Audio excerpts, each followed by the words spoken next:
वाह रे भौजी भोंसरी वाली वाह, बहुत अच्छा। सुनला तो नी डाला तू धीरे आ लागता गिरे। ए भौजी तानी के पता बा भौजी, हम बता दी कि कौनो रंग नु ढीले ना मतलब लय लय ना डाला या धीरे ना डाला। कौनो चाहे कि कस के डाली आ भौजी के रोवा दी। तो हमरो मन में लालसा बा आ तोहरो मन में ही रोए के। तो झाड़ छिले वाला काम मत कर, ना पटा के पेल दम ठग देबू। गजब बेइज्जती है। टका हाल बा भाई, आज हम फिर से बात कर बनी आंतर सिंह, प्रियंका एंड विजय चौहान के। भाई आज के वीडियो बहुत गान फाड़ बा। ऐसे कहल चाहते हैं कि वीडियो को पूरा देखा, बहुत मजा है। वीडियो बनाने के बस एक ही मकसद बा, एक ही मकसद रहेला आप सभी को दिल से हंसाने के लिए, ना किसी को दिल को ठेस पहुंचाने के लिए। तो वीडियो को पूरा देखम आ देखला के बाद में भूल जाए। तो बिना कोनो लाना लहसुन के आज के वीडियो स्टार्ट करते हैं। का कहता कि फिचकारी भीतर घुसैब का। अब सुनो भाई, अब तो होनिए बताओ, ऐसा ऐसा बात सुनने के बाद में दिमाग ना खराब हो तो का खराब हो। अब तो नहीं बताओ तो कौन ऐसा लड़की बा कि खुद कही कि भीतर फिचकारी घुसैब का। अरे भौजी ऐसे बात मत बोलो, खुद के पेल देबू लान पर हक देबू।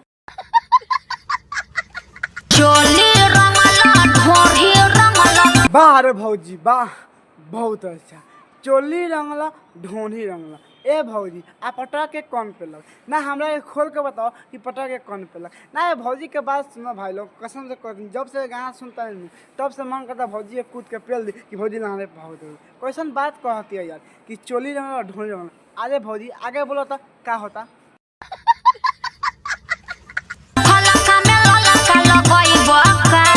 ना खाली झाट में लगा।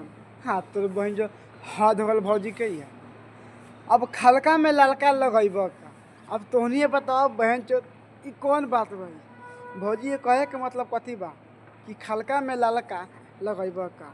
ए भौजी हम साफ साफ कहल चाहता, ललका तो ना लगा लेकिन तारा गाड़ी में कूद के पेल देम कि मुते के पड़ी।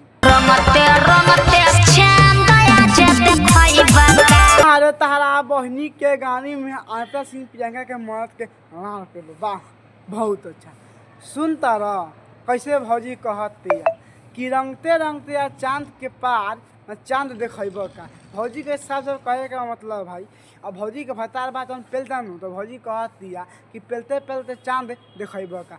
देखा भौजी आजकल के मर्द के अंदर उतना दम नहीं है कि पेलते पेलते चांद दिखा दी। हाँ लेकिन प्लेन में बैठ के चाहे कौन ऐसा सामान होई जिसमें बैठ के जाके चांद देख सकता। समझ में आयल। अरे सार बुढ़ छुचनो वाह बहुत अच्छा। देखता लोगन तो नहीं देखता लोगन कैसे कैसे कैसे कैसे भैया भंसरी वाला रंग लगा रहा है, रंग लगा कर रहा है भौजी के चोली में डाल रहा है, वो भी मोबिल। ये सब कोई गाना है, ऐसा का वीडियो है, कोई है वीडियो। मान लो फैमिली में बैठा के एक वीडियो, मान लो किसी का बहन है और उसके सामने अगर ये वीडियो देखोगे और वो भी देख रही है तो कितना शर्म का बात है। इसी पर हम पेलते हैं तो आप लोग बोलते हैं हाँ आकाश भाई बड़ी पेल। अरे भाई पेलबे कर हूँ, गणेश सर वैसन बा।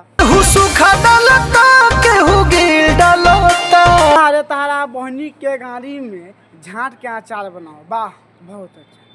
केहू सूखा डालता तो केहू गिल डालता।